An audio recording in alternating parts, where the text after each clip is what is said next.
So, welcome to the Oxford Clay Pottery Podcast. I'm Catherine Tomlinson and I started an eco-conscious pottery company called Oxford Clay. Now, at Oxford Clay, I don't just make pottery, I also make resources such as books and courses and information for other potters who want to be more eco-conscious in their pottery practice but maybe don't know where to start or can't find out the information they need. So that's what this podcast is all about. It's about sharing everything I've learned along my eco-conscious pottery journey with you, and I can't wait to get started. So let's go.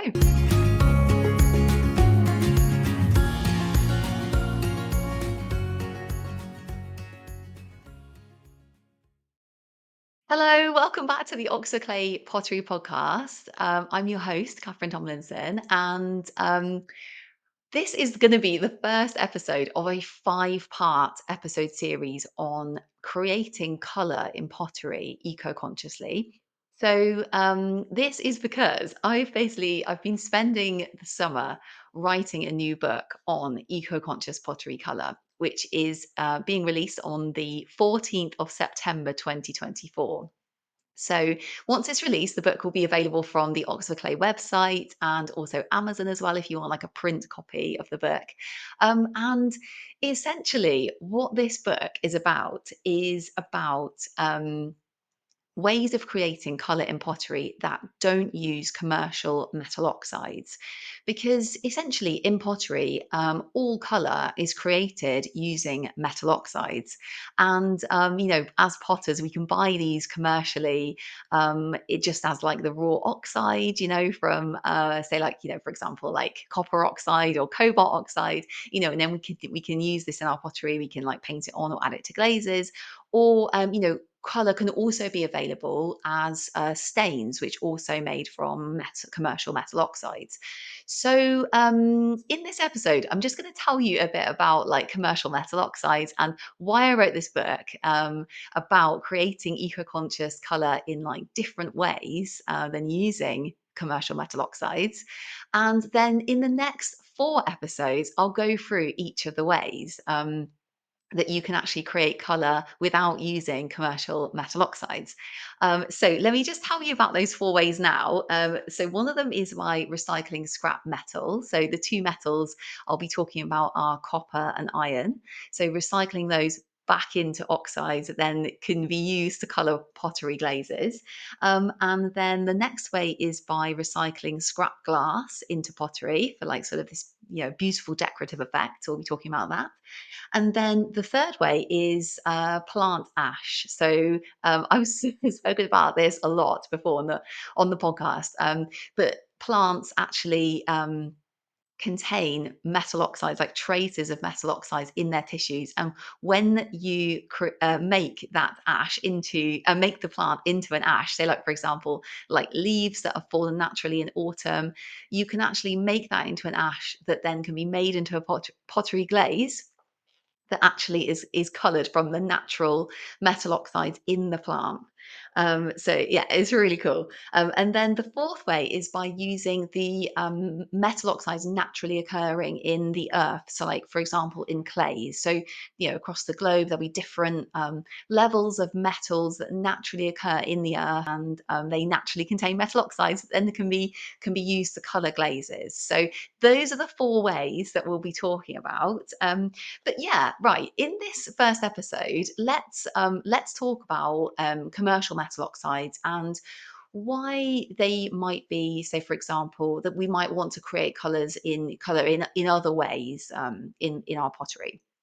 Okay, so this book essentially is the kind of the culmination of all the kind of learning and development and research that I've been doing in my own pottery since I started Oxford Clay. Because when I first started Oxford Clay, I knew about the kind of issues with commercial metal oxides that we'll talk about in a moment, but I just didn't know any other ways of creating color, which was really really frustrating because color in pottery is like it's an intrinsic part of like the beauty of pottery often.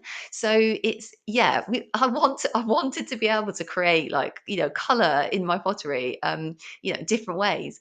But yeah, so people would say to me like, "Oh, this is nice, but can you create it in blue or can it be green?" I would be like, "No, I'm sorry. I don't know any other ways of just, so I just had this like sort of clear ash stoneware glaze that I would just glaze all my pottery in. So yeah, so I basically have spent the last like 5 years experimenting with different ways to create color in my pottery. I've used loads of things that like didn't work.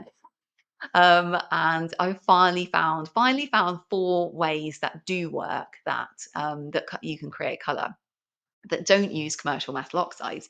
So that's what I've done. I've basically put all of that research in this new book on eco-conscious pottery color, and then I've basically spent the summer doing loads and loads and loads of glaze testing and creating lots and lots of different recipes. So there's actually 80 recipes, 80 pottery glaze recipes. They're all stoneware glaze recipes in eco-conscious pottery color book for you to try in your own pottery, all using non-commercial metal oxides. So yeah, I'm really, really excited about this book because it just feels like I don't know, just for me personally, it's such a great resource to have like collected all those materials like together, and all the different things I've been trying just to have like one resource for myself, so I can like go back and like look at the different recipes and stuff and the different ways, the different techniques. So yeah, so I'm really, really excited to share it with you. Okay, so let's just talk a little bit about like commercial metal oxides and like yeah, some of the issues like associated with them. Okay, so the first thing to say is that metal oxides are derived from metal ores, and metal ores are, they need to be extracted from the earth. They are basically like a raw material that's found in the earth, and they're actually like a not they're classed as like a non-renewable material, a bit like a fossil fuel because they've taken like millions of years to form. They can't be like reformed easily. So once we've extracted them from the earth, that resource is gone basically. And the thing about metal oxides is because we've extracted like so much raw materials from the earth, and a lot of metal oxides of like metal ore has obviously already been like extracted from the earth. The grade of the ore is actually declining, so it's taking more and more energy, and like mining companies are finding it more and more difficult to extract the kind of same levels of because they use them to make metals and use them to make metal oxides, the same kind of like they need more of this ore to create the same amounts of either metal oxides or metals. Okay, so that's one issue, is that they take a lot of energy to extract from the earth, and they're taking more energy to extract from the earth as the ore grade declines.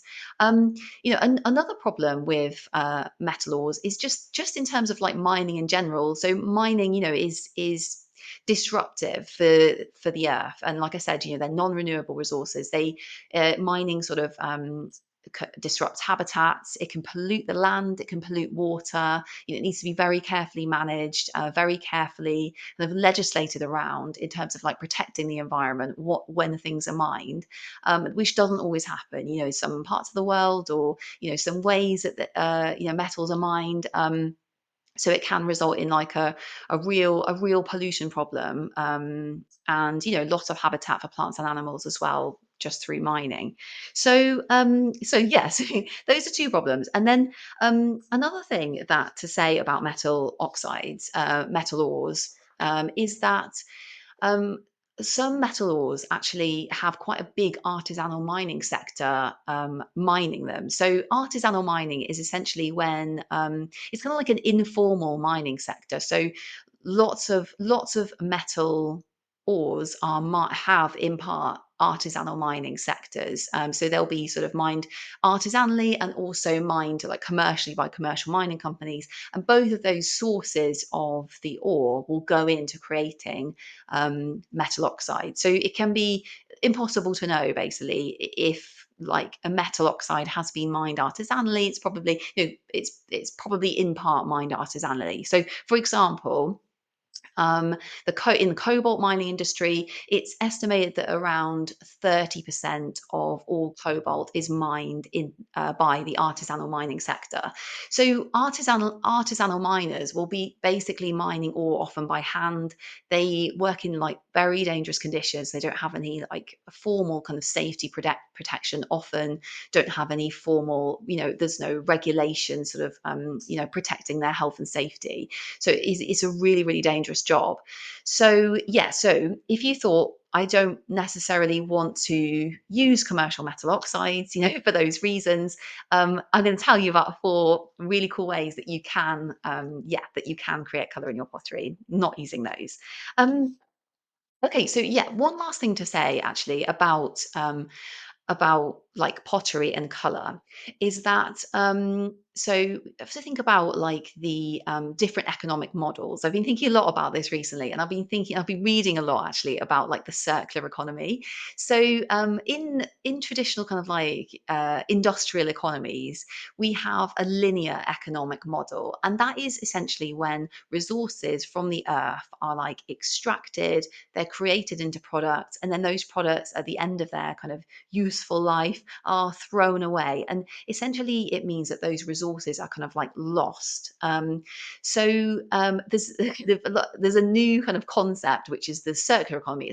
It's new in terms of like the way it's being thought about now in terms of our kind of modern economy. But actually, it's a very ancient, very ancient way of thinking about like natural resources. Think about like composting. So basically, the circular economy involves extracting natural resources from the earth, and then these resources, instead of being lost by like being made into products and then thrown away, those products can be the natural resources are reused, recycled, repurposed.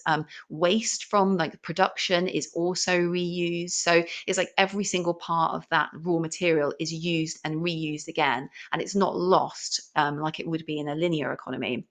It's actually like continuously cycled. Yeah. So, like I said, this is if you think about like plants, in the natural world, this kind of just naturally does this kind of like all the resources are constantly being like recycled, so like back into the soil and then plants growing again. So, yeah, whilst it's like a new kind of a new model in terms of like economics, it's like I said, it's a really ancient way of like, the way that resources are reused.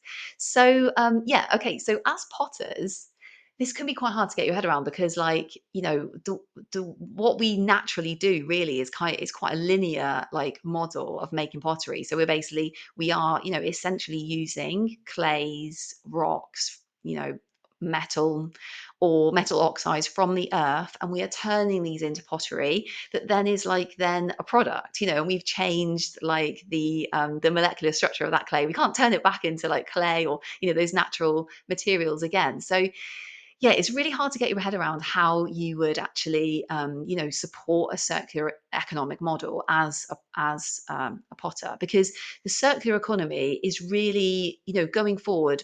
Proponents of the circular economy really, they really stress the importance of a circular economic model for the sustainability really of the earth.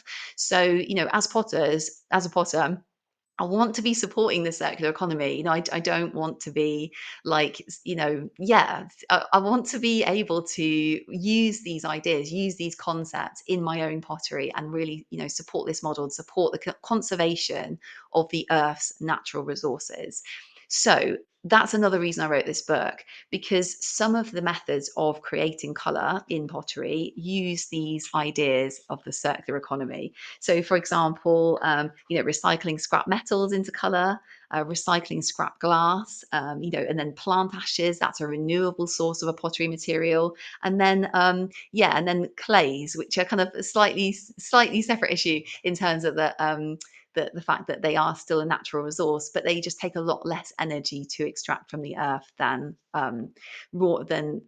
metal ores do. So yeah, that's why I've included those in the book as well. But it's amazing. There are loads of ways that we can support the circular economy as a potter. So Yeah, I'm really excited to tell you about those in the next episodes coming up. And thank you so much for joining me on this episode. And yeah, really looking forward to, like I said, telling you all about the 4 ways that we can create color in pottery. Yeah, reusing materials that are already in the supply chain. And yeah, can't wait to speak to you about it then. So until the next episode, I will see you soon. Wishing you very happy potting. And yeah, see you then. Okay, bye.